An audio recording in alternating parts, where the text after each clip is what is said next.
Good afternoon, everyone. Welcome. My name is Randy Van Wagner. I'm the president here at Mohawk Valley Community College, and it's a pleasure to welcome all of you to our Utica campus here in the beautiful Michael Schaefer Theater. And this afternoon, we're going to have some fun. We have a great special guest with us, and thank you all for coming out for this. Our guest speaker, featured speaker, and guest. Melinda Karp. She founded Phase 2 Advisory after nearly 20 years conducting research on education reform and working with colleges across the country. She is a nationally recognized expert on smoothing students' transitions to college and supporting them once they arrive. Prior to founding Phase 2, Melinda was the assistant director at the Community College Research Center Teachers College at Columbia University. At CCRC, she led a portfolio of studies focused on community college and high school reform.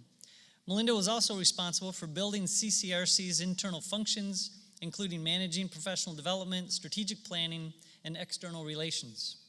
Melinda is regularly asked to write, speak, and comment on education reform at professional meetings, in the media, and in academic forums. She has partnered with foundations to develop grant-making strategies and state leaders on policy recommendations, and has worked with individual colleges and reform-oriented learning communities across the country to apply research findings to transformational reform processes. Melinda holds a BS in Human Development and Family Studies from Cornell University, an MA in Sociology and Education from Teachers College, Columbia University, and a PhD in Sociology and Education from Columbia University. She has served on the board of the Brooklyn Kindergarten Society since 2009 and currently chairs its governance committee. She's a wonderful friend to SUNY and a great colleague. Please join me in welcoming Dr. Melinda Karp.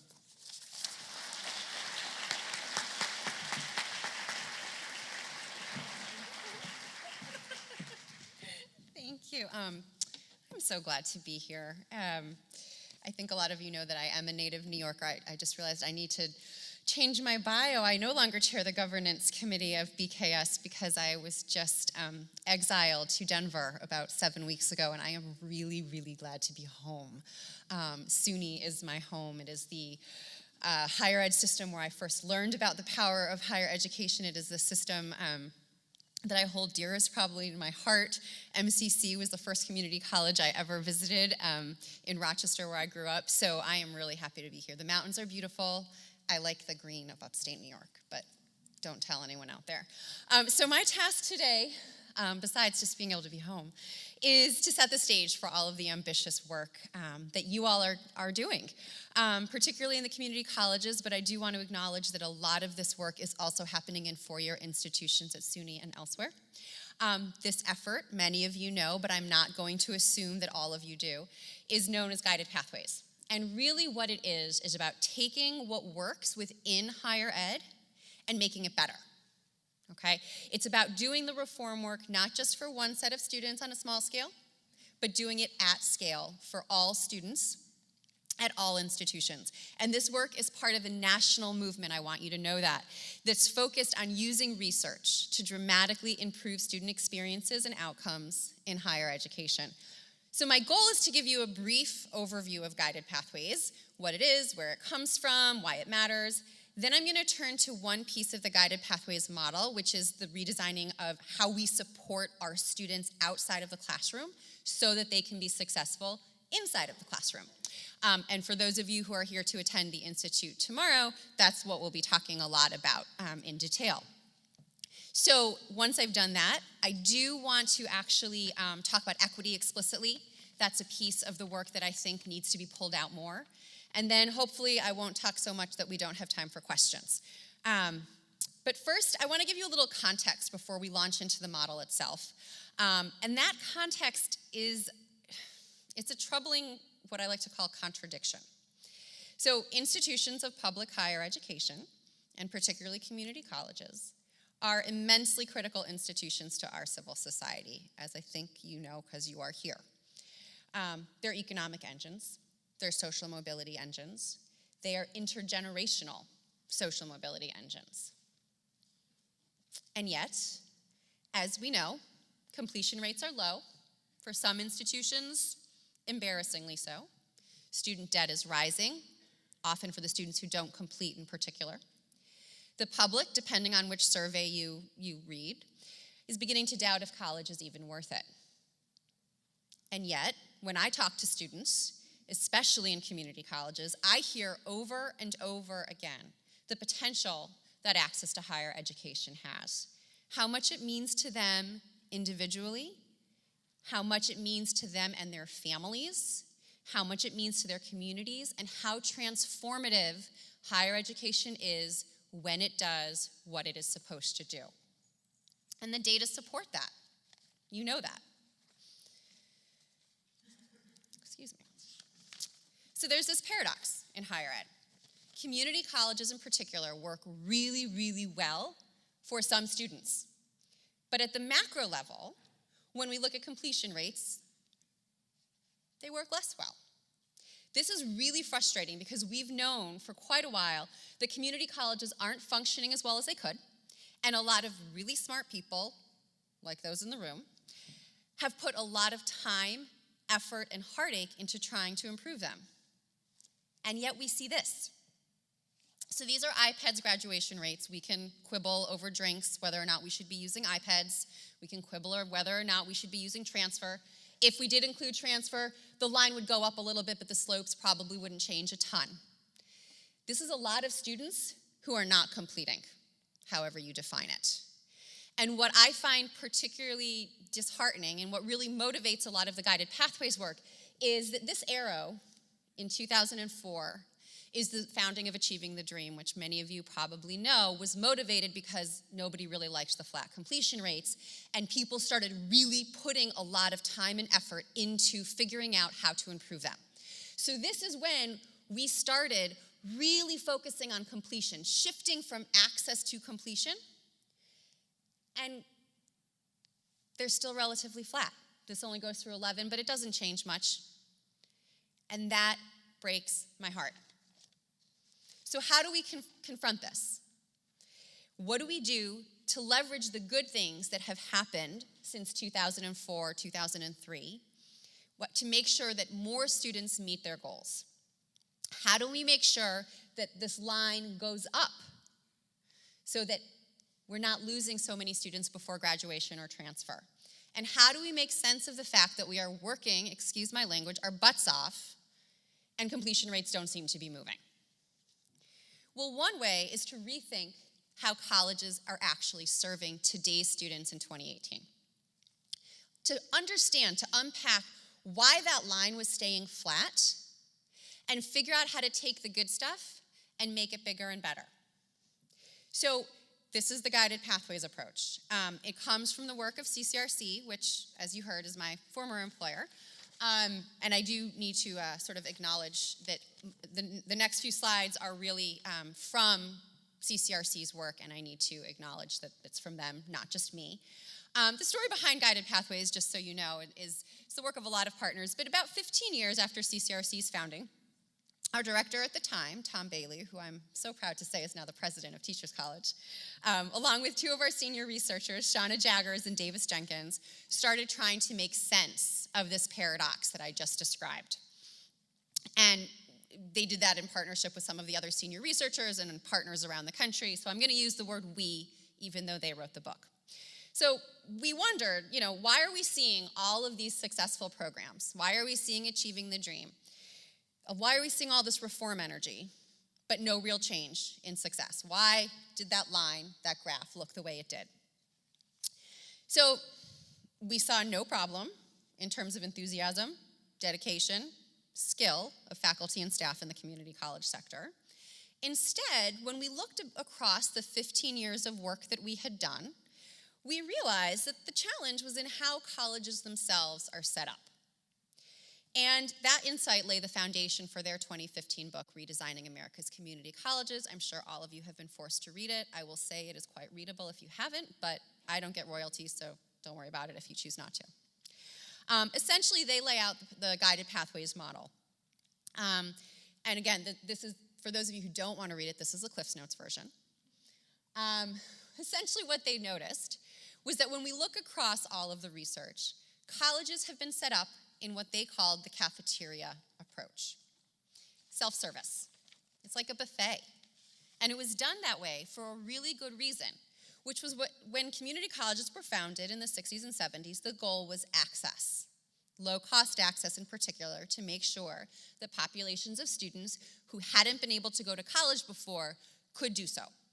So it made a lot of sense to have a whole smorgasbord of curricular choices, of program options, of support services. The emphasis on low-cost enrollment meant that there was a whole array at most institutions of disconnected courses, programs, and services that ultimately students were expected to navigate all on their own. So you can think of it like when you go to the cafeteria. There's lots to choose from. Sometimes you can put together a healthy meal, and sometimes you end up with 4 desserts. So the problem is, now we know that asking students, or frankly anyone really, to navigate all sorts of options without any guidance, without any help, is counterproductive. And so we've created a system that doesn't make sense for students and actually doesn't make sense for faculty and staff. We often will go out into the field, and some of you may have done this exercise, and we will ask staff and faculty to figure out how to get to graduation. And I have literally been in a room with people with PhDs who will raise their hand and say, I drop out, I can't do it. If the system is so complicated that the so-called experts can't navigate it, there might be something wrong with the system. So the students themselves end up totally lost. As you know, they take courses that don't necessarily transfer or don't lead to the major they're interested in. They have to retake classes. Sometimes they get mad, and sometimes they also give up. So we could, and we kind of implicitly have in the past, said to students, well, you know what, figure it out. Like, you're here, figure it out. And maybe you shouldn't be here if you can't figure it out. But that assumes that our students come to us with an array of implicit knowledge and support systems that's probably not available to many of them, that they may not know how to navigate this. Because if we as the professionals can't, why are we expecting that they can? Does that mean that we shouldn't be in higher ed? So, if the problem is the system, not the people trying to navigate it, then the implication is you need to change the system. So, in essence, what Tom, Shauna, and Davis argued was that the way we organize our programs, not very clearly and with a lot of options, the way we provide intake and support very quickly and often pretty hands-off, and the way we organize our instruction, which tends to be course by course rather than programmatically, is counterproductive. And then they propose an alternative, which is guided pathways.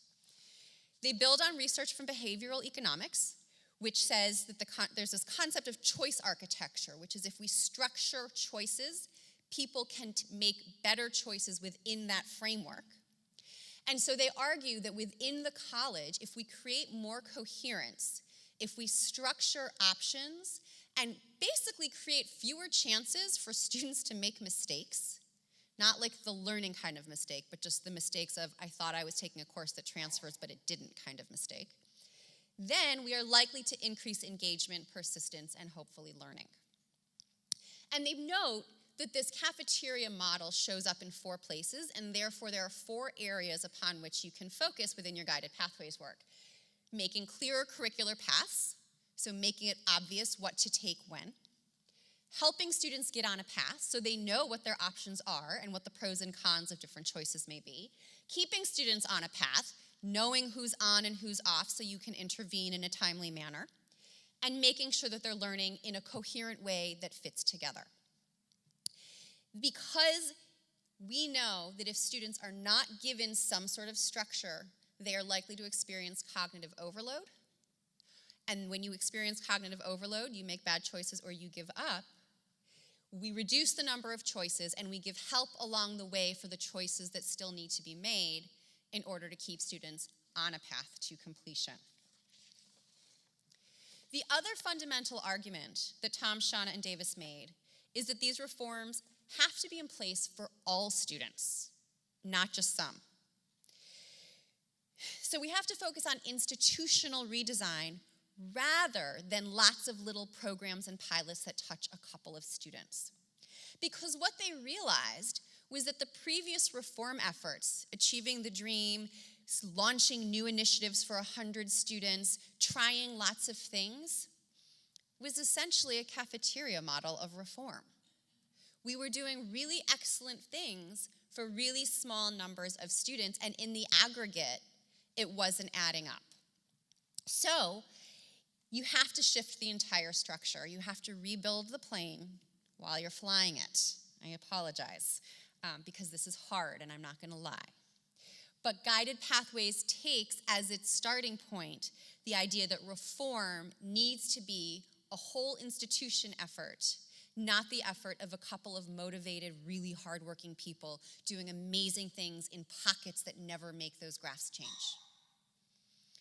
So essentially, Guided Pathways argues for creating, as I said, coherency across programs, helping students make clear choices around program selection and course taking, and more closely monitoring them to make sure that they stay on their intended paths and learn what they need to learn. Critically, and this is really important because it's a good thing and a bad thing, is that it is not a recipe. It is a set of design principles with associated model practices that can be fit together for an institutional context. And that's really important, and I'm going to come back to this when we talk about student services redesign as well, because different campuses are going to enact this in different ways, and that's what makes this challenging, is to figure out how do you create that coherence in those 4 areas on your campus, but it also makes it relevant because we're not just adopting a recipe or a model. We're thinking through coherence for your organizational structure. These are actually from CCRC's newest report, which looks at guided pathways in Tennessee, which has been a leading state in doing guided pathways work. So this is qualitative work coming from CCRC's new report. It's a very long report. It's on their website. You can read the whole thing. Again, Cliff's Notes. I want to talk about what guided pathways looks like, and then I'm going to talk to you about what they found in Tennessee, because I'm kind of excited. So it's one of the things that's hard when you work on design principles is understanding what that looks like in practice. So I'm going to give you some examples. So this is actually from St. Petersburg College in Florida. Some of you, again, may have seen this before. If you've been to other institutes, St. Pete often comes up. The work of guided pathways very often starts by rethinking program structure. People often hear that and immediately like, oh my God, you're going to cut all our majors. And that's not actually what guided pathways says. What it says is to rethink how your long lists of majors are organized so that they meet the mental models of students. How can we take those programs and fit them together so that we can guide students? Because a lot of our students, it's interesting, a lot of our students come to us and they say they're undecided about what they want to study. But if you ask them, they can tell you, I'm really interested in the arts, or I'm really interested in business, or I'm really interested in health, or whatever. They may not be able to say, I want to major in business accounting versus marketing. But they can tell you they care about business and don't really care as much about arts and humanities. So when we think about guided pathways, one of the things that colleges often do is start to group together their programs of study in areas that make sense, right? So a student can say, okay, I'm interested in business. Here are some options for me. And they can you can guide them along their choice. Because then they don't have to know the difference between business, accounting, and marketing on day one. They can just start to say, okay, this is the space. And we can present it in a way that makes more intuitive sense, so they can start to see themselves within those programs. The other thing that St. Pete does is it starts to give, and it's hard to see all the way in the back, I'm sure, starts to give salary ranges. So again, giving more information to students about what the implications of their choices may be. Not saying you should only major in STEM because it's lucrative, but saying, here's the implication. Here's what happens in the labor market, in this community, if you make this choice. This work is typically done by faculty. to help figure out how it makes sense on their campus with their academic programs, what fits together. Some colleges call these meta majors, some colleges call these schools, some colleges call them programs of study. The term is less important than the notion that we're creating some structure out of what at many institutions is like a really long list that doesn't make sense to students. Once students select a major, and this is from Roane State in Tennessee. Again, I'm not expecting you to read this. It's just illustrative. Once you select your programs of study and your meta majors, you can start to drill down and use those to guide students' course taking. One of the things we hear from students over and over and over again is they thought they were taking courses that counted towards their major or to transfer, but oops, it didn't. Or oops, it's my last semester and I forgot I was supposed to take math. So one of the things that Guided Pathways encourages is giving students an ideal sequence of course taking that will get them to graduation. So if you take these courses in this order, you will get to graduation by your third spring. This is dental hygiene. It's probably taking a little longer. One of the things to note, if we go along with the cafeteria metaphor, is that this is not a required diet. This is like a prefix menu. So you'll note that there are green up here. If you could read this, which you can't, you would see that the green are actually suggested electives. And it says down here that you can talk to an advisor about other options. So we're not saying to students you should never explore. What we're saying is if you don't know, here's a good place to start. Just like when you go to a restaurant, the prefix menu is super helpful for knowing what the chef thinks is good, but if you don't like it, you can always order off of the a la carte menu. So it's the same idea here, right? So the meta major sort of guides students to a broad smattering of courses, and once they pick their program, they're able to start drilling down into this sequence of courses that helps them make sure that they are on track to graduation in a timely manner. And so you can see you can do this in all sorts of things. This is for elementary education, same idea. The other thing it does, I won't belabor this, is it embeds other activities, like you should go see a mentor. You should sign up for your certification exam. So all of the non-academic pieces of getting to completion or getting a job are also part of these plans. So students are nudged to do the things they need to do in a timely manner. And by the way, and I'll come back to this in a minute, you as staff and faculty will also know who's doing what they're supposed to do and who's not, which makes it a lot easier to figure out who needs to come see you and have some intervention and who doesn't. So this makes me happy. Because when Tom and Shauna and Davis wrote the book, this was all a hypothesis. We sort of took a look at what wasn't working and basically said, well, if we did the opposite, we should probably have better outcomes. But we didn't actually know. So these are hot off the presses findings from Tennessee, which, as I said, is a leader. These are different early momentum indicators. So if you've been following the research, we know that getting momentum early on is a very good leading indicator of completion down the line. So no matter how you measure it, whether it's earning college credit, attempting college credit, if you're a fan of 15 to finish or would rather prefer 12, we've got a metric for you. These are the cohorts of students in Tennessee. Guided Pathways was launched statewide 2013-2014, and look what happened in 2014. It went up. This is not causal, this is not final, but it is really exciting because it is early evidence that if you put the muscle behind this, you're going to start seeing potentially impacts on students' persistence, credit earning, early momentum. And we do know that early momentum is connected to later momentum and completion. So this is sort of the first really strong evidence we have that this is not just crazy talk, that the hard work is hopefully going to pay off.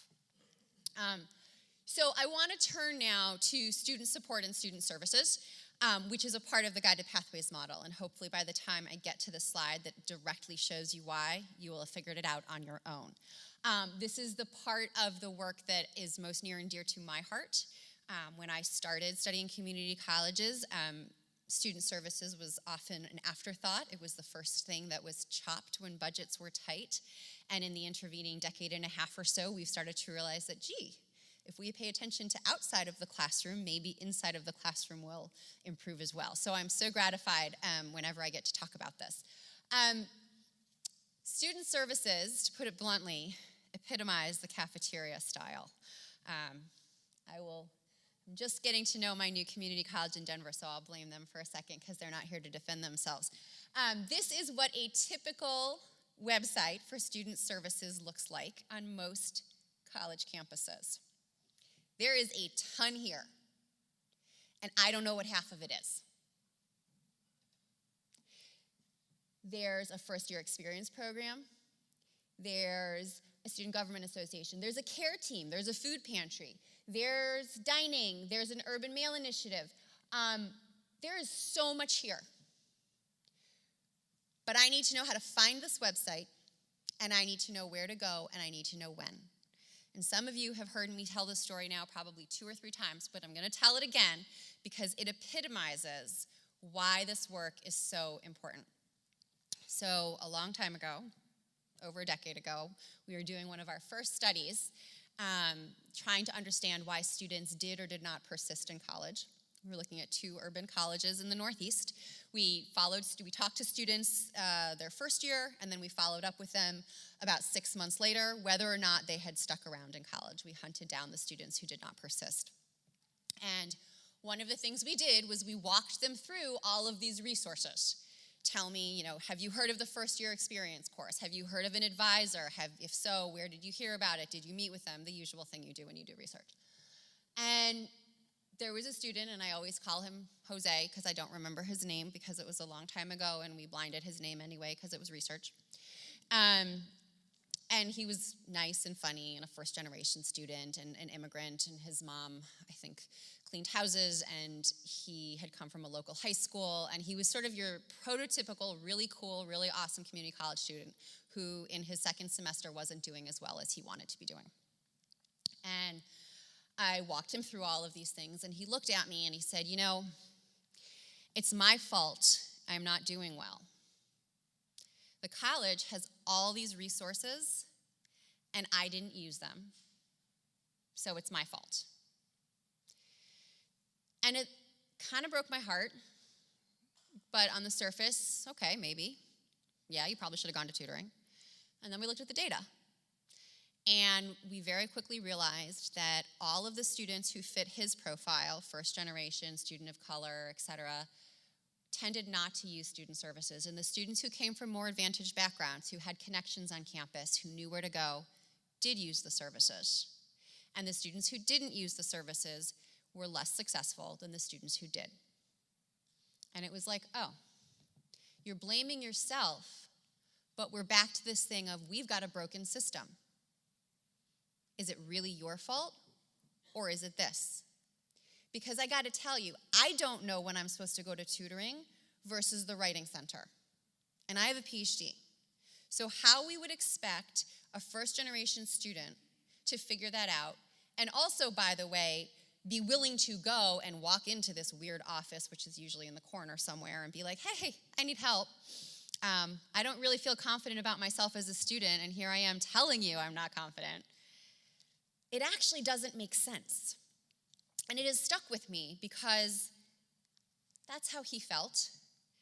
And I have talked to students over and over and over again in the intervening decade who feel this way when they look at the different student services that are offered by our campuses. They know they're there, they know they should use them, and they can't quite figure it out. And we know from the data that if they could figure it out, it would help them immensely. So, that started research that I led, that other colleagues led, and essentially what we found, as I said, was that student services are a cafeteria model. We have set up a robust, pretty awesome set of supports for students on community colleges. We've got advising, we've got counseling, we've got career coaching, we've got dev ed, we've got, now thank goodness, food pantries, we've got it all. But our students can't figure it out because transfers over there, careers over there, the advisors are over there with, at peak registration lines that go up to 7 hours at some campuses. The food pantry, if we have one, is in the basement probably. Faculty advisors are in their offices, and sometimes they're around and sometimes they're not. And it doesn't make any sense. First of all, students do not like bouncing from office to office. You probably all know that. They really hate it, and they really hate having to retell their life story over and over again. But the other thing that doesn't make sense to them is those functions aren't separate. Like, career transfer and academic planning in a student's mind are actually all the same thing. How do I figure out what I want to do, and how do I get there? And so they don't understand why they have to talk to 3 different people in 3 different parts of campus to get one thing, which is, I need a plan to get me from point A to point B. So we've fragmented our services in a way that, by the way, makes a lot of sense from an efficiency point of view. And let's acknowledge the need for efficiency on the student services side of the house, because we're a little understaffed and a little under-resourced. So it makes sense from an efficiency point of view, but it does not make sense from a student's point of view. The other thing that we've done is we've focused on giving students information. Again, because we're a little under-resourced, we're like, if we just give you a list of all these services, you'll know who to go to when you need help. Except, as my example just illustrated, and as you probably know, there's no guarantee that by the time a student needs a given service, they even remember that it exists, let alone know how to access it. And the final thing that we do in the cafeteria model is we do what we inoculate. We're like, okay, we don't have enough resources to give everybody in-depth support for 2 or 3 years. And we know that first-year experiences are super important. So we're just going to put all our muscle behind our first semester or our first-year students. And if we pay all of our attention to them, we're going to inoculate them against failure down the line. A number of you have heard me say this before, too. Student success is not the flu. You cannot inoculate yourself to completion. You can't, right? So we've set up these systems that don't make sense from a student's point of view and, frankly, from a pedagogical or student development point of view. So like guided pathways, Student Services Redesign has evidence of an alternative approach, which is basically take everything that doesn't work in the cafeteria model and flip it around to create coherence. I call it SIP. For a while it wasn't sticking, but I think I finally made fetch happen. This is SIP. It basically says there are 4 things that we know need to happen. Students need to have strong relationships, usually around information, but also around just feeling loved and welcomed and needed and seen and heard. We need to clarify their aspirations and help them understand how their aspirations connect to what's happening on campus, right? Because I may have to take a course that doesn't feel relevant, but if I know why it's in my program of study, I might actually stick it out. They need to develop college know-how. We need to acknowledge as a field that we have our own kind of crazy norms. This is a culture like any other culture. There are norms and unwritten rules in higher ed that we all take for granted because we work here, but a lot of students don't know them. And so we need to unmask those rules. That's college know-how. What does it mean to read a syllabus? What does it mean to ask for help in college as opposed to high school or the workplace? And then we need to make college life feasible. This one I stuck in 10 years ago because I knew it was important and there was no empirical evidence, and I am very grateful to people like Sarah Goldrick-Rab who have now shown that this is critical. If you cannot get to campus because your car broke down, you can't learn history.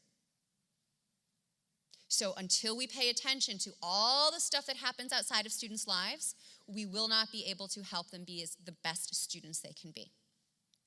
So if you can do those 4 things, students are much more likely to stick around, feel supported, and stick around and persist. So the strategy, like I said, it's called SIP, is if you can figure out how to create support that is sustained, strategic, integrated, proactive, and personalized, you can figure out how to connect your students more clearly to campus, to you, and to learning. SIP, like guided pathways more broadly, is essentially a toolbox.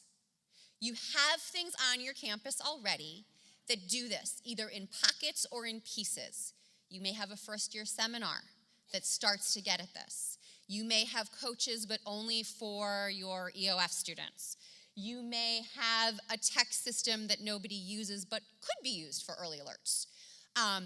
All of these things can support the design of your SIP-focused student services, right? So it's like Guided Pathway, it's a set of design principles.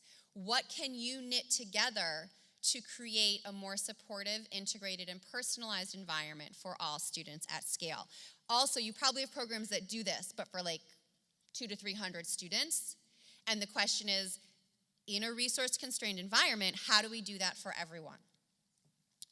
And I would argue that this set of design principles essentially says take what you have and redeploy those resources. So if right now all of your advisors meet with every single student but only for 10 minutes, maybe there's a way for them to meet with fewer students but longer because they're only meeting with the students who need personal engagement. So it's not necessarily demanding that you hire 1,000 new advisors, although that would be great, always in favor of more people, but the reality is you're probably not going to. So the question is, how do you take these design principles and redeploy the resources you already have at hand so that students are getting the support that they need when they need it, not when they don't? So like Guided Pathways, when I started this, we had no evidence, but now we do. So these are 4 different randomized control studies, all of which apply SIP principles in different ways. This one is the one everyone talks about, CUNY's ASAP program, which is super intensive, 2 years, mentoring every couple weeks, or advising every couple weeks. This is a replication on the west coast of ASAP. Inside Track is coaching, remote coaching actually, mostly emails and texts. And Stay the Course is using MSWs to provide support. So all of these programs take those SIP principles and apply them differently, like I said.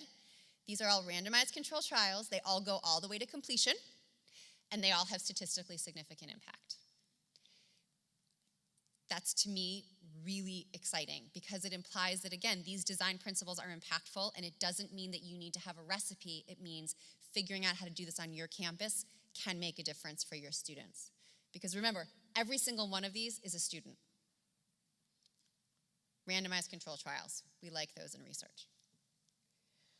Hopefully, you've already figured this out, but just in case, these 2 things actually go together, Guided Pathways and student services. If the 4 pillars of Guided Pathways include helping students get on a path and keeping them on a path, that's student services redesign. So one of the things that happens when I make this talk is people start to freak out about right now. Because they're like, oh my God, my president said we have to do Guided Pathways, and now you're telling me I have to redesign student services too, and like I can't do that much. It's all the same. It's all one and the same. They fit together. And in fact, they reinforce each other. If you are doing Guided Pathways and you start doing things like program mapping, it makes your advising redesign a heck of a lot easier. Because in the old cafeteria paradigm, we didn't really know who was on or off track because students had so many choices. They could have been taking lots of courses because they were making mistakes, or they were taking lots of courses because that's what they wanted. We just didn't know. We didn't know who was on track or who wasn't. So we had to meet with everybody for 10 minutes because we didn't know. With Guided Pathways, if you have students on a clear path, you will know who's on and off. And those students who are taking what they're supposed to take and met with, registered for their certification exam, your advisors may just need to shoot them an email that's like, rock on, which frees up time for the students who are clearly off path, right? So again, you're redeploying your resources. If you know that you have some students who are truly undecided, even within meta majors, then you know that your limited seats in a first-year experience course need to go to them, potentially, because part of this is getting them on a path. But those students who are super clear on what they want to major in, maybe they can do something else.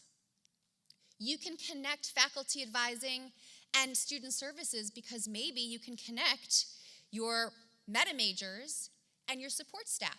So your support staff no longer need to be experts in all 822 majors you offer. They can just be expert in the business program.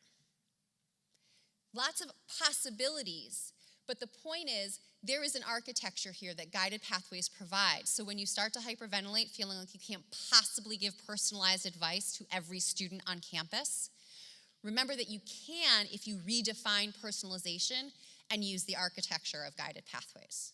And so that's what we're going to be talking about over the next couple of days when we talk about onboarding, is how do you take this architecture and rethink what you have on campus to give students a clearer pathway, guide them through it, and then keep them on track. The final thing I want to talk about before we open this up for questions is equity. And I'm going to be really honest and transparent that up until about right now, this has not been something that we have talked about explicitly or that I have talked about explicitly. I think there are a lot of us in the field who felt like for a long time, well, of course we care about equity. That's why we're in this business. And we are focusing on improving community colleges, which is where most of our first generation students and our students of color go. So of course, this work has an equity component. And I will own right here, right now, that I was wrong with that. So I want to remind people that equity and equality are not the same thing. We can treat everyone equally and still not have equitable outcomes. And so as we redesign our colleges around anything, SIP, Guided Pathways, we need to keep that in mind, because if we redesign equally for everyone, but that doesn't change the gaps in achievement, we won't really have achieved what, at least for me, is the overarching project, which is to make sure that everyone has the same opportunity to achieve at high levels. So that really exciting data from Tennessee that I showed you before, it's still really exciting, but this is another graph from CCRC's report. This is just one of the early momentum metrics disaggregated by race. These are black students in purple. I'm going to read this for you in case you can't see it. Hispanic are in red. The aggregate is gray, and white students are turquoise. The graph before was true. Overall, early momentum went up. However, when we disaggregate, you'll note that the slopes are pretty much about the same across demographic groups, which means that equity did not improve. The rising tide went up. It lifted all boats, but it didn't water equalizes itself, but you get my point. We did not create equity here. I'm not okay with this. And I don't think the folks at CCRC are, and I don't think anyone else is either. And so I need to point this out in a really deliberate way. There is a risk as we go forward with this work that we redesign our colleges in ways that maybe improve outcomes in the aggregate, but are not intentional about being equitable. And that will undermine some of this project. Students don't come to us in a vacuum, right? They don't experience our structures in a vacuum. And I'll say this for advising and student services, but it's true in the classroom. It's true when they look at a set of meta majors. They bring all sorts of things to that. Guided Pathways tries to overcome some of that. For example, overcoming some of the social capital and cultural capital questions by reducing the need for students to have that pre-existing capital. But that doesn't mean that it overcomes everything. So our students come to us with their racial and ethnic experiences intertwined with how they engage with everyone on campus and all the materials we produce. Their past school experiences, insecurity, being told that they don't belong, that they're not college material, that comes to campus. We did a study right before I left CCRC looking at ambiguity tolerance, which is essentially whether or not you're okay with things being unclear. Students, and this was in a Guided Pathways context, many students really liked Guided Pathways because they liked that it was clear, but some students did not like the materials that were being produced because the way they interacted with uncertainty made the materials not resonate with them. So the exact same materials felt different to different students. My point is, students don't leave this behind. And if we don't redesign, keeping in mind that everyone comes with different experiences, then we're just gonna keep reproducing inequality, even if overall we're doing a better job. I came across for another project recently, the value statement from the Sacramento City Unified School District out in California. They have a new superintendent who is laser focused on closing equity gaps. This is their values statement, and I thought it was really powerful because much of what we're doing in Guided Pathways is redesigning structures. They say, we recognize that our system is inequitable by design, and we vigilantly work to confront and interrupt inequities that exist to level the playing field. Our system is inequitable by design, and his whole project is to break down that system, to redesign it, to make it more equitable. And so what I would put to you is, as you embark on your Guided Pathways work, thinking through how do you break down those inequities so that you don't recreate them or create new ones by accident is critical to this work. When it comes to student services, there are a couple of things about the SIP model that have a lot of potential for doing that, for breaking down those inequities, but only if we are attentive to them and only if we are thoughtful about the equitable or inequitable implications. So in SIP, these are the principles again, right? We know from previous research that our first generation students and our students of color are much less likely to ask for help than our majority students. Again, part of it is just like, if you've been told that you don't belong in college or you don't feel like you belong, why would you walk into a room and wave your arms and be like, you guys were right, I'm totally struggling? Like you wouldn't do that, right? So we know that the students who most need our help are the ones who are least likely to ask. So we have to integrate these supports in ways that feel not threatening, that feel normative. Everybody needs help sometimes, and are culturally responsive, right? So you can't.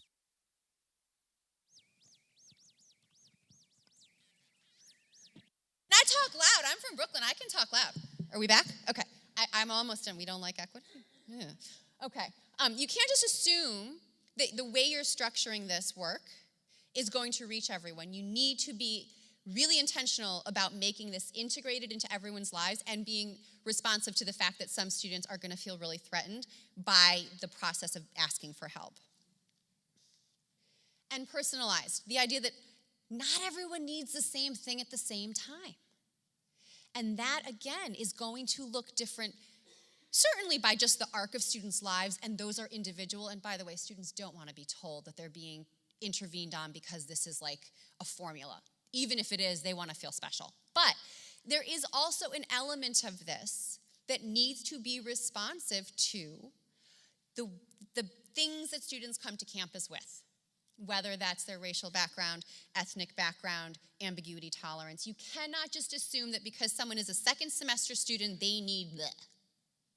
Different students need different things at different times. And so the notion of designing a system that is integrated and personalized can put some of these equity considerations up at the forefront if you put them there yourself. But we have to be deliberate about that work. I'm again going to be the first to own that this is, I think, a place that we still need to work through as a field. Just because we redesign around guided pathways doesn't automatically mean that we have done the equity work.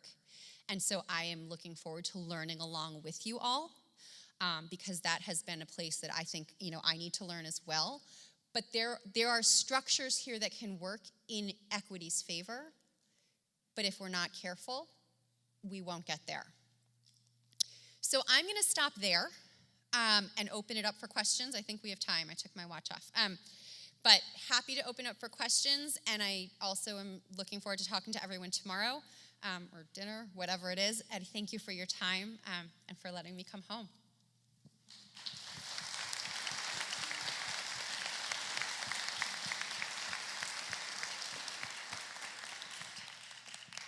I've got a microphone here, so we're recording. If you wouldn't mind just saying your question in the microphone, that would be really helpful. Right here. Thank you very much, Melinda, for being here. My question has to do with helping students figure out their path early on. Some of the pushback we've received over the years is that some students aren't ready for it, and you're not being flexible enough or equitable enough because they're not ready to make that decision. And I don't know if there's any research or thoughts you have about that. So that's like probably one of the most common criticisms of the guided pathways model. And my first reaction is always, I do think most students are more ready than we give them credit for if they are guided. So again, most students, how many of you are here tomorrow? I'm going to tell the story now, but you have to promise to think that it's interesting tomorrow too. So the example that I always give when I am pushed back on this is a student I interviewed in Chicago, which was another early guided pathways institution, who on paper he was undecided. He was so not undecided when I talked to him. His problem was he had been homeless, and he knew he wanted to run a nonprofit because he had been immensely helped and his life had been changed by a nonprofit. He did not know if he should be a business major, because to run a nonprofit you need business, or a human services major, because running a nonprofit is human services. He wasn't undecided. He needed someone to help him figure that out. And I think, having interviewed many, many students in the course of my career, there are more students like him than students who are like, what? I don't have any idea. Most students do. So the impetus is not on forcing a student to declare the day they walk onto campus a program of study. The idea of guided pathways is to say to those students, okay, we are going to help you figure out, should you be a business major or a human services major? You're really interested in these two sections. Where's my St. Pete? We're going to go all the way back to St. Pete. Two sections of the St. Pete color wheel. Let's figure out which of these you really want to be in. So we're not shutting off options. We're helping students make those choices, because the reality is, if we don't, students will take courses. They will use up their aid eligibility. They will pay money. They will forego lost wages while they figure it out. And honestly, that's a really privileged thing for us to be able to say. Just spend another semester spending some money while you figure it out. No big deal. It's a really big deal. So that's my pushback, is you can say we're forcing them, but we're not talking about 7-year-olds. We're talking about people who, with guidance, can figure it out. We're not locking folks in, but we're giving them the structure, the choice architecture, to make choices that will work for their goals with the support that they deserve, so that they don't waste time and money that they don't have. The other thing that I'll point out, and then I won't get off my soapbox because that's why I'm here, but I'll stop talking about this particular soapbox, is many institutions, if you have a lot of discomfort, or your faculty does, because this often comes from faculty, let's call a spade a spade. If your faculty has a lot of discomfort around this, what some institutions have done is they've taken this notion of a meta major a little bit further. And they've done the hard work of figuring out, within a given meta major, what are the courses that pretty much everybody takes. So pretty much everybody in technology takes, the same 6 classes. I made that up. Your faculty can do the work. And those are the classes that you have your first year or first semester students take. So basically what you're saying is you just have to know you like technology. And you can take these 6 classes and maybe take an elective while you figure it out. and you're not losing any credit. So that way you're sort of structuring in some of that experimentation without asking students to just spend time and money that they don't have taking random classes that may or may not transfer. Because as long as they stay in a technology-related something, their classes are likely to count. So that's a tactical answer as opposed to the philosophical one I started with.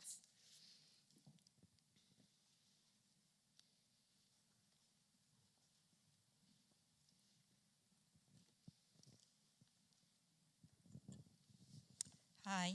You mentioned one of the colleges was trying to identify inequities that were built into the system. Mm-hmm. Do you have any examples of things they identified and maybe things they changed? Yep, so that's actually a K-12 district in California, that's Sacramento City, and they are laser focused on data.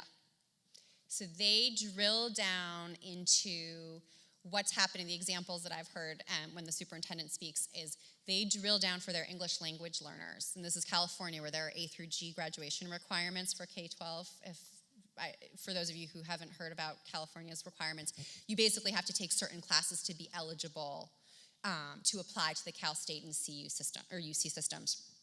And so they were looking at data. How many ELL students are able to take those courses? How long are ELL students staying in ELL courses? How many ELL students have the opportunity to take or are taking A through G requirements? Drilling really fine-grained and then saying, okay, these numbers are not acceptable. Why are so few students who are ELL able to take an A through G requirement? And what are we going to do to change it? And so then they put in a policy that was like, okay, we need to reassess. I can't remember the exact policy, but it was something to the effect of, we are going to make a goal that within X number of semesters or years, this many students are going to be moved out of ELL, and here's how we're going to structure that so that we can up our numbers, because we think it's just immoral that students are 7 years after coming to us still in ELL programs and not taking it. So really, really thoughtful around the data, because what the data does is it pinpoints for you where might there be some structural inequalities. So, a great analog in the higher ed system is really what we did with DevEd, right? We started looking at those lost momentum frame points and realizing we were bleeding students, not because they couldn't do the DevEd courses, but because they just weren't coming back for the third DevEd course, and really drilling down into why. What is an alternative? This is an unacceptable thing. We need to figure out ways to get more students into college courses more quickly. So they start with the data. Hello. Up here. Up there you are. Sorry. Hi, I'm sorry. No, I'm like, for those schools that have engaged in pathways, is there an average regarding time? Yeah. Yeah, right? When a first student comes in there, every school has a different amount of time that they spend with the student. I wonder if it's longer, shorter. Do you have an average of the length of time an advisor is spending with the student the first time? I don't. That's a great question.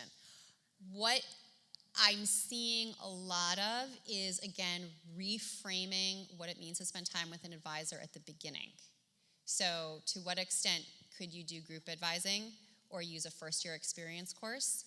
So do you need to have that standard, everyone meets with the advisor 2 days before class starts, and that's when you get lines that are 7 hours long? But I have not actually seen those numbers. That's an interesting question. Yep. The other thing a lot of colleges do is they have students come back. So they do the quick one to get you scheduled, and then students have to come back. The caution with that, of course, is not every student wants to come back. Hi, yes. I just wanted to know, how deep into the strata of the history of a curriculum do we need to change in order to transform the cafeteria model into the guided pathways? So are you talking about curriculum in the classroom? I am, yes. So I think all of us would agree that the curricular part is the least well developed of the model. Okay. Much of this, it focuses on the structures of the college. It's funny, I was talking to Davis Jenkins after he sent the Tennessee slides, and I said, Davis, the equity stuff, what's your take on this? And his answer was actually, and it's not dissimilar to the argument that I just made around really paying attention to pieces of the equity work and the interpersonal stuff, was that so much of the early focus of guided pathway schools tends to be on the structures, that we haven't gotten to the pedagogy, and at the end of the day, that's what matters. I've made the same argument around student services. I don't have the slide here. I can't remember if I have it tomorrow, but essentially the argument goes, reform is three things: changing your structures, changing your pedagogy or your behaviors, in advising, it is a pedagogy too, by the way, and changing the norms. If you only change structures, whether that's in the classroom or on the student services side, you'll get a little bump, but you won't get the real one. So I think, I argue in the student services side, we have to pay attention to the pedagogy of student support, and I don't think you would get any pushback that at some point we have got to get to the pedagogy in the classroom if we're going to make this really stick. So how do you contend with individuals who have very territorial views of pedagogy and are reluctant to move in this particular direction? I don't know. I've never met someone like that before. Gee. So this, and to be perfectly frank, I think this is why so much of the work has started outside of the classroom, is because that is a place for all sorts of historical and traditional reasons. Faculty hold it very dear. We can talk about for better or for worse, but that's a really hard place to touch, and so we're going to fix some other things and hopefully get there. So I will tell you, I don't have an answer, but I'm going to tell another story about a college that I love, and hopefully some of you will replicate this. So Bronx Community College in CUNY, it's one of the most, it is historically the most disadvantaged of the CUNY institutions. It's in the South Bronx. And they traditionally have some faculty members who haven't wanted to change. They've done a lot of things, but one of the things that they started about 5 years ago was through their Center for Teaching and Learning. They've started essentially a first-year, almost residency for their new faculty, where the new tenure-track faculty, I believe, get a course buyout to work with the Center for Teaching and Learning. They are trained in student-centered pedagogy. They are required to teach the college's first-year seminar, which I won't talk about right now, but is my favorite thing ever, and it's applied. It's like the coolest first-year seminar on the planet. But it is really a way to get the faculty to learn about student-centered and applied pedagogy. As a result, because they are a relatively large college, they have a relatively large number of new faculty every year. So after about 3 or 4 years, guess what they had? They had a cohort of tenure-track faculty who all sort of were down with new and improved pedagogy. And as the others got outnumbered, some of the resistance, now there are other things happening on campus that have made this a little bit harder, but in theory, what has happened is the norms have started to shift, and the older, cranky people may not be as loud. So, I don't know how it's going at Bronx because it's been about a year or two since I visited, but it is a super intriguing approach that I invite you all to try and then let me come study.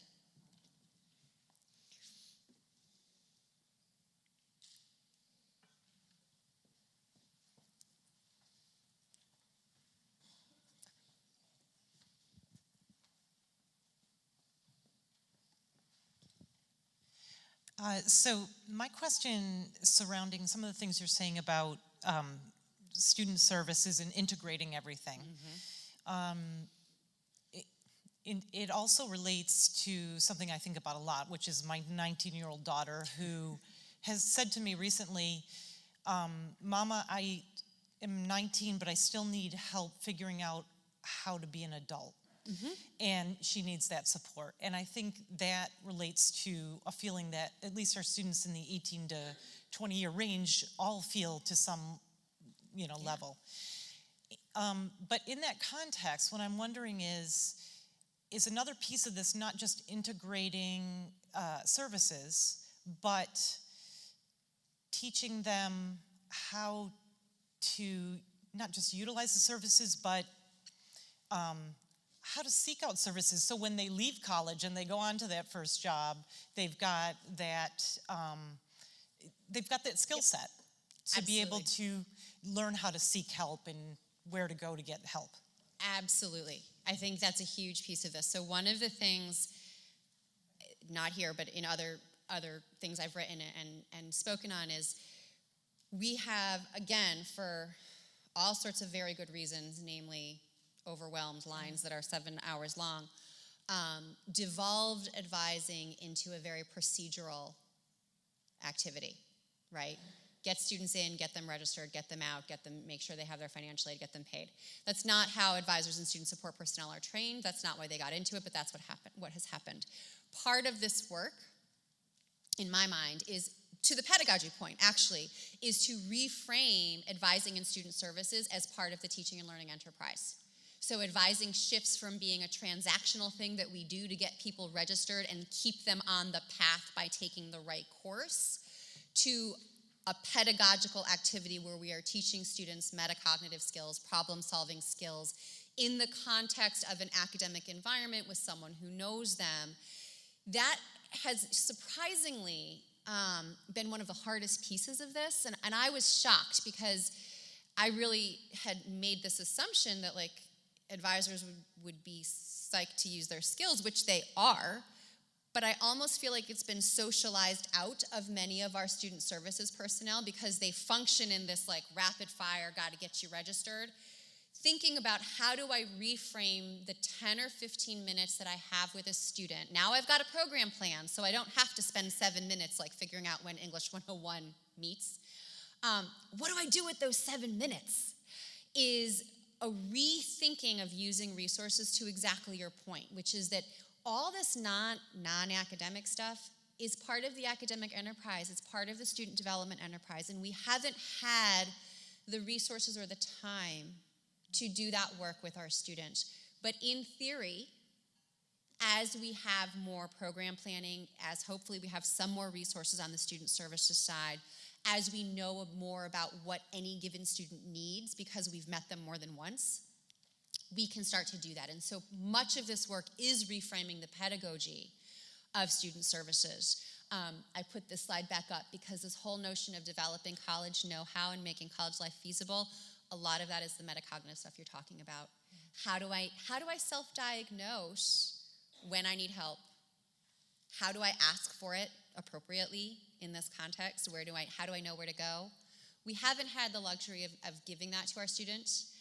So much of this, in my end game, when I advocate for it, is that piece. But I do think the structures have to come first. It's really hard to do that in the cafeteria model. So you kind of need the redesign.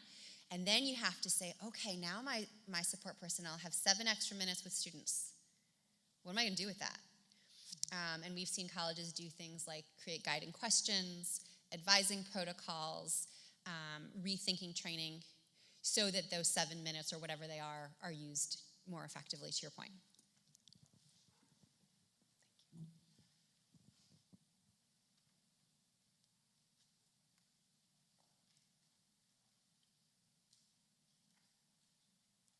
This is your chance. All right. Oh, that'd be great. Thanks. I'm getting my steps in.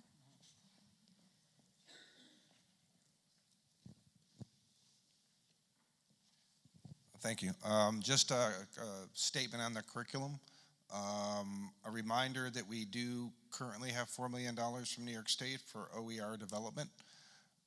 Unfortunately, the proposals are due from campuses to come in tomorrow. But I mean, it would be really interesting to think about as you start to think about this and it really starts to bubble up next year. Now would be a good time to actually start to put our heads together and say, how can we align next year's call with OER to align with the guided pathways work? So we kind of can double dip on some of the PIF funding and the state dollars. So I think that's something we can work through with Johanna and her team and her office and really start to think about, how can we really start to go into the deep dive on that piece? Because obviously it's going to be critical, and if no one else has been able to solve that nut, we do have some funds available to help us do that.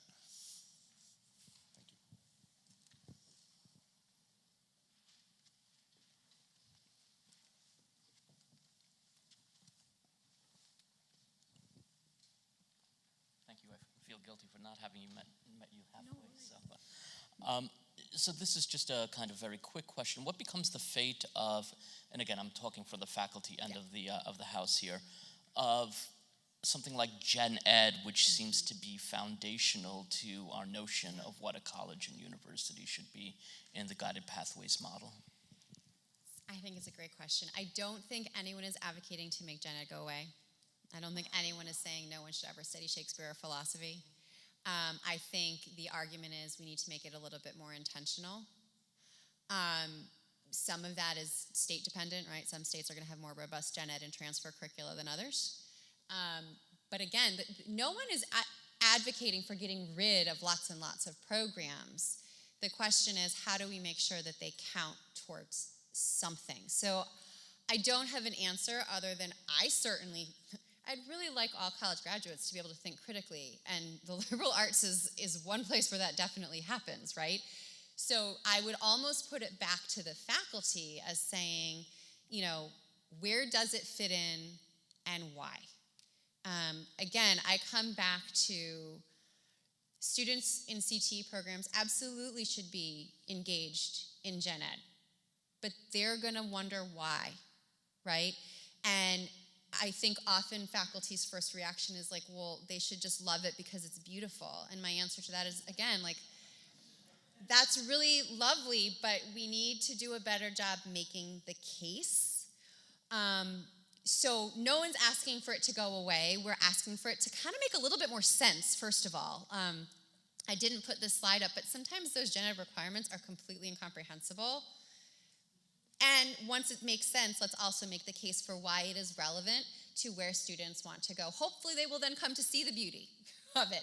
But I think to assume that we know from research that if students don't understand why what they're doing on campus is relevant to where they want to go, they're not going to put up with it. And you can say, well, they should, but I don't really think that's reasonable. So my answer is to sort of put it back to them, which is show us where it fits and why. We've got time for maybe 2 more questions.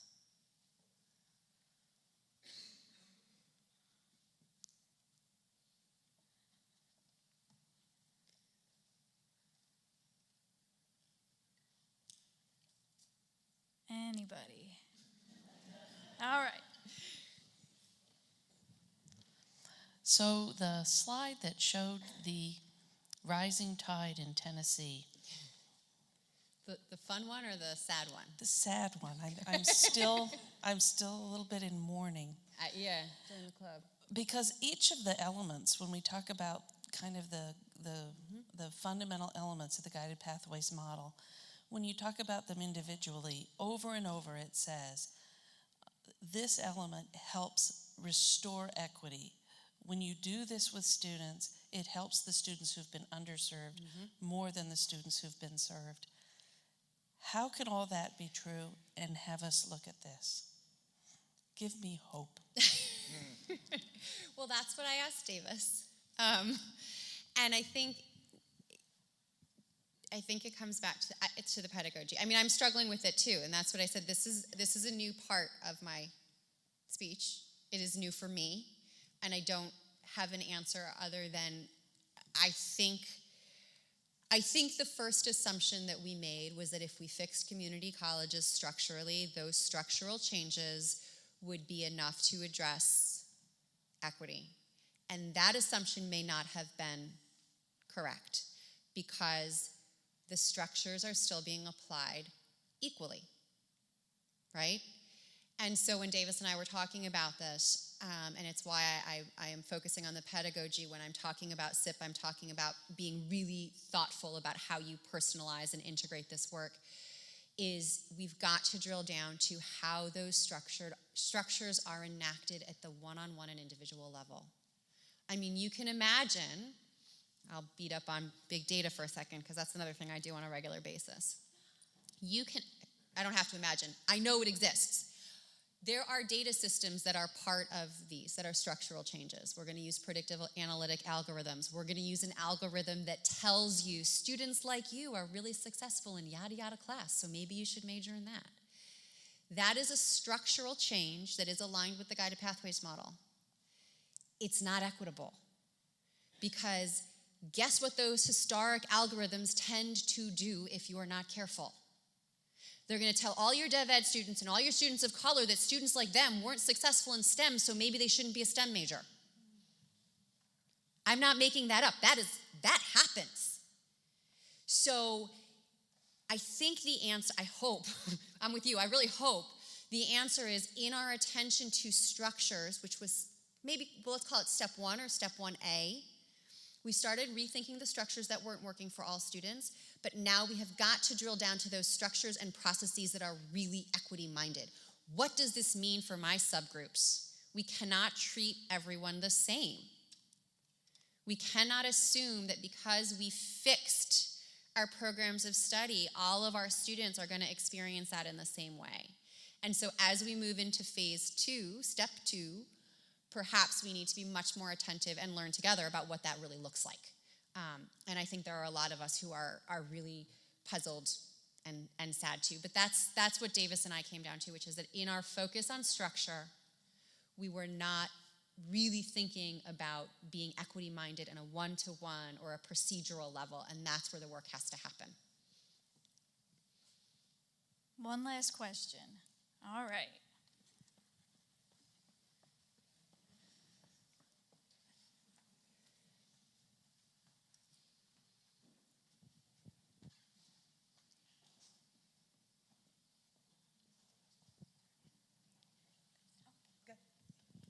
By the way, you were wonderful. Thank you. Thank you. I have to learn never to speak after Johanna does. It's sort of so anticlimactic. I was thinking about exactly this slide and the kinds of things that might lead to better understanding of where we are being inequitable. And so I'm wondering what your perspective is on the kinds of qualitative research which might help us to inform what it is that we count. So we count a lot of things. We don't necessarily know why we count them. And just because there are a lot of them doesn't mean they're important. For instance, die once, be born once, only once, but still important. So I'm wondering what you think about possibilities for qualitative research informing the kinds of things which lead to inequity. Yeah. I think you need to talk to students. Look, that's what I did my entire career at CCRC. I think one of the things that I personally struggle with is how do we talk about race in particular when so many, and I'm going to put myself here and say I'm not the right person to do that research, but so many of our researchers are coming from advantaged backgrounds that I'm not sure we get the right answers. I don't sure we get the truthful answers, but I would want to know, how do students from different backgrounds experience a redesigned system? What does it really, so I go around the country advocating that every student needs a point person. No more of this handoff, because students tell us over and over again they don't like to retell their stories. Give them a point person, a coach, I don't care what you call them. Honestly, what if a lot of our coaches are doing things that feel really awful to our students of color? We need to know that, and I'm not the person to answer that. I don't know that most IR staff are right now. So those are the kinds of questions I would want to know. Because my fundamental argument around guided pathways and the SIP redesign is it has to change how the organization feels for students. Students tell us they don't like how our colleges feel. They feel disconnected, they feel confused, they feel frustrated, they use lots of negative words. So fundamentally, if you change structures but you don't change what students experience and how they feel, we're not going to see super big bumps. But what I don't know, and what I think you really need to find out, is how do the students on your campus, the students of color, the ELL students, the working parents, whatever subgroup you're most concerned with on your campus, because your data will tell you that, how do they feel authentically? I don't know that we have that right now. But that would be my first answer to you, is to talk to the students and figure out a way to do it in a way that they will tell you the truth. Because I feel like they probably tell me like 80 to 85% of the truth.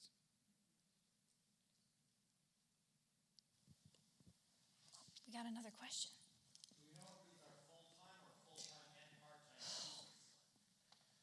I think we do, but I can't remember. If I went back to the report, I could tell you. I think it's both. I think it's a full it's first time ever in college, so I do believe it's both, but I don't want to be 100% certain of that without double checking. And the reason I say that is because if you look back at the other one, this one, let me just double check oops. This is first time ever, and we have attempting 12, attempting 15. So it's everybody because it's a percentage of full-time. Yeah.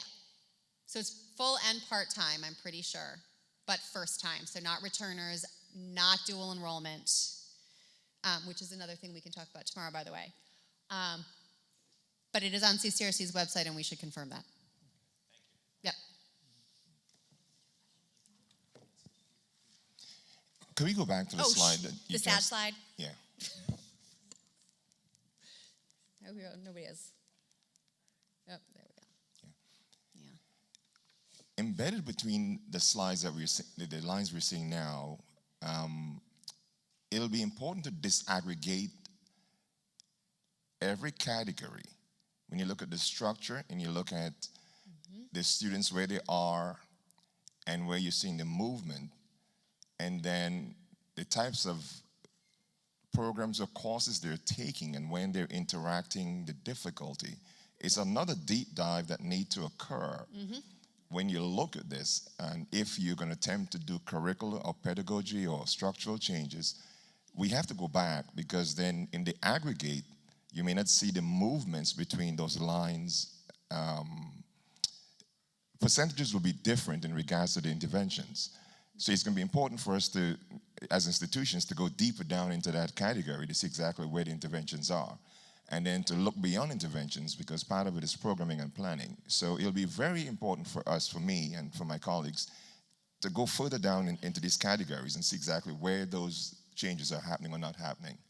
Yeah, absolutely. So this is aggregate at the institutional level to look at, just impacts for the system. But to the point of what do we need to study, you're absolutely right. When you get on your own campus, you want to drill down, and things like who are getting touch points, who are these students, how many of them are part-time is really critical, because that does what quantitative data does for us is starts to tell us where we need to shine a brighter light and where we need to do that qualitative deep dive, right?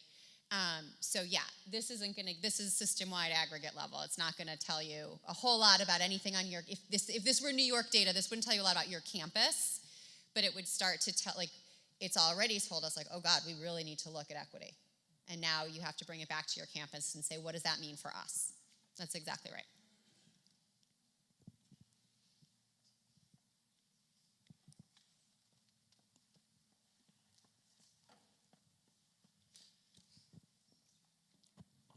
Hi. So pertaining to this, but also pertaining to one of the other slides, it seems to me that a big part of the inequity that we see here has to do with some of the high schools that our students come from, specifically at MCC, and looking at the Rochester City School District and the number of students that come from there, and the rate with which those students are placed into DevEd. And I saw on one of your other slides, you mentioned perhaps dual enrollment stuff being a way to kind of bridge that gap from high school. I'm wondering if there's any other kind of bridge programs, dual enrollment programs, things like that with urban high schools that you've seen that might help us close that equity gap a little bit. Yeah, and so thank you for not just ending with, well, they come to us underprepared, because I was going to have to get on another soapbox, and it's getting late in the day. There are a lot of strategies. The reality is that part of what Guided Pathways is trying to do is acknowledge that the students who come to us are the students who come to us. That's why we're here. So you can't just say, well, they should have been better prepared. And so how do we make what people often call a student-ready college? I love dual enrollment. wrote my dissertation on it. We'll talk about it tomorrow when we talk about onboarding. It is one strategy. I would actually caution you all not to go the way of my new state and let Dev Ed in. I think dual enrollment is special because it is authentically college. But things like transitions courses, which empirically are not as promising as we had hoped, but I think when well done, have a lot of potential to bring students up to speed and have them, come to you ready for college level work, are promising. Talking to your districts about those non-academic norms. I mean, a lot of the challenge students come to is academic, right? But a lot of why students are unsuccessful in college has to do, again, with things like, what's the syllabus? I ask for help differently in college than in high school. To say you need to work harder to a college student actually is fundamentally different than saying you need to work harder to a high school student. What working harder looks like is different. Teaching all of that to your high school students means that they're coming ready to sort of live in your world. So bridge programs, dual enrollment, working more with your faculty in your feeder districts, all have a lot of potential. But I think the other interesting thing is the multiple measures work that's coming out of CCRC, and I didn't put it up here, but assessment and placement, those new findings, I know it was a long slog for you guys in SUNY, but they are impressive. And part of that is because they take into account students' metacognitive skills. Students who did well in high school, they did their homework, they came to class. Those things matter in college too. So rethinking what college ready means, the math faculty will all throw things at me now, may also be part of this equation.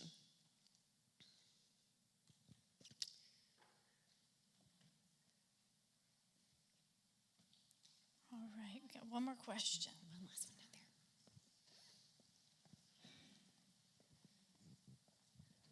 there. Hi. Of the schools that have guided pathways, are you finding that there's an increase in employer relations and internships and job placement? I have not seen that. In theory, yes. In practice, I have not seen those data. And my guess is not unlike some of the procedural pedagogical stuff that unfortunately comes later. People are super focused on mapping, and then they focus on student services redesign. The reality is we want to do it all at once, but this is, as you all know, a really heavy lift. So I would hope, but I haven't seen those data. All right, would you join me in thanking